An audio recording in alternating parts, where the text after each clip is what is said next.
Các bạn có tò mò về cách người Việt Nam chúng mình xưng hô với các thành viên trong gia đình không? Chào các bạn và chào mừng các bạn đã quay trở lại với góc nhỏ Easy Vietnamese with Buddies hay EV của chúng mình. Ngày 28 tháng 6 vừa qua là Ngày Gia đình Việt Nam. Đó là ngày mà chúng mình dành để tôn vinh và cùng hướng về gia đình. Nhân dịp này, hãy cùng nói nhiều hơn về gia đình nhé! Ở video trước, chúng mình đã giới thiệu với các bạn về một số từ vựng và thành ngữ liên quan đến gia đình rồi. Còn trong video ngày hôm nay và video tiếp theo, chúng mình sẽ giới thiệu với các bạn về cách người Việt Nam xưng hô với các thành viên trong gia đình nhé! Để bắt đầu thì mình sẽ giới thiệu với các bạn hai cụm từ, đó là gia đình nhỏ và đại gia đình. Gia đình nhỏ là gia đình bao gồm bố mẹ và các con.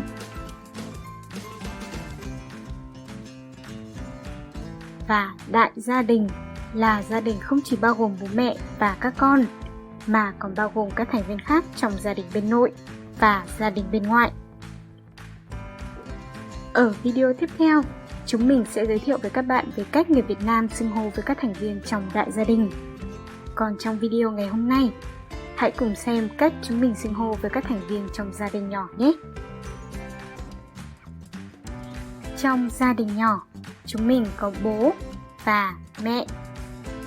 Chúng mình có thể là con một hoặc có anh trai, chị gái, em trai hoặc em gái. Và chúng mình sẽ gọi họ là anh, chị và em. Khi anh chị em của chúng mình kết hôn thì trong gia đình sẽ có những thành viên mới. Khi anh trai kết hôn, chúng mình sẽ gọi vợ của anh trai là chị dâu hay đơn giản là chị. Còn khi chị gái kết hôn, chúng mình sẽ gọi chồng của chị gái là anh rể hay đơn giản là anh. Vậy khi em trai hoặc em gái của chúng mình kết hôn, các bạn có đoán được chúng mình sẽ gọi vợ của em trai và chồng của em gái là gì không? Đúng rồi, chúng mình sẽ gọi vợ của em trai là em dâu, còn chồng của em gái là em rể. Hay đơn giản hơn, chúng mình sẽ gọi họ là em. Bố mẹ sẽ gọi các con của mình là con. Còn khi các con kết hôn thì các thành viên trong gia đình sẽ xưng hô như sau. Bố mẹ sẽ gọi vợ của con trai là con dâu hay đơn giản là con. Và con dâu sẽ gọi bố và mẹ của chồng là bố chồng và mẹ chồng hay đơn giản là bố và mẹ.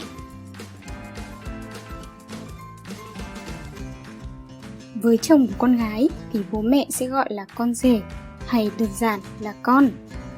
Và con rể sẽ gọi bố và mẹ của vợ là bố vợ và mẹ vợ hay cũng đơn giản là bố và mẹ. Đó là cách xưng hô phổ biến trong gia đình nhỏ ở Việt Nam và mình muốn chia sẻ thêm với các bạn rằng: thứ nhất, nếu như ở một số nước các bạn thoải mái gọi tên bố mẹ và anh chị của mình thì ở Việt Nam, chúng mình thường sẽ không gọi bố mẹ và anh chị của mình chỉ bằng tên. Nói chung, chúng mình thường không gọi người lớn tuổi hơn hay có vai vế trong gia đình lớn hơn chỉ bằng tên.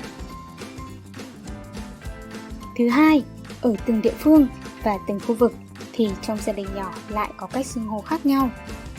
Nếu như ở Hà Nội, người dân ở đây gọi bố mẹ của mình là bố và mẹ, thì ở thành phố Hồ Chí Minh, người dân ở đó lại gọi bố là ba và mẹ là má. Thứ ba, ở mỗi gia đình nhỏ thì cũng có thể có cách xưng hô khác nhau. Bố mẹ và anh chị có thể gọi con cái và em mình bằng tên riêng, bằng biệt danh hay bằng thứ tự ra đời. Thứ tư, dựa vào mối quan hệ thực tế hay cảm xúc tại thời điểm nói chuyện thì cũng có thể có cách xưng hô khác nhau. Ví dụ, khi bố mẹ giận chúng mình thì họ có thể không gọi chúng mình bằng con mà lại gọi chúng mình bằng mày. Thứ năm, Khi hai người kết hôn thì cách người chồng xưng hô với các thành viên trong gia đình của chồng cũng là cách người vợ xưng hô. Và tương tự, cách người vợ xưng hô với các thành viên trong gia đình của vợ cũng là cách người chồng xưng hô. Điều này là bởi vì sau khi hai người kết hôn thì hai bên gia đình sẽ trở thành thông gia. Gia đình của người chồng cũng là gia đình của người vợ, và ngược lại, gia đình của người vợ cũng là gia đình của người chồng. Vậy nên, ở Việt Nam, chúng mình không có sự thay đổi quá nhiều về cách xưng hô trong gia đình khi một người nào đó kết hôn. Chúng mình hy vọng là sau video này, các bạn sẽ hiểu rõ hơn về cách người Việt Nam xưng hô với những người thân trong gia đình nhỏ. Các bạn thường xưng hô với các thành viên trong gia đình mình như thế nào? Hãy chia sẻ cho chúng mình biết ở phần bình luận bên dưới nhé!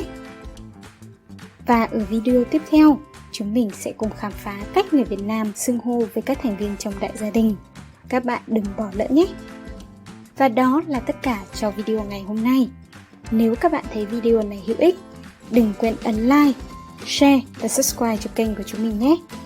Nếu các bạn có bất kỳ câu hỏi, ý kiến hay góp ý nào, hãy đừng ngần ngại để lại nhận xét phía dưới và chúng mình sẽ đọc và trả lời sớm nhất. Tạm biệt và hẹn gặp lại các bạn trong các video lần sau nhé!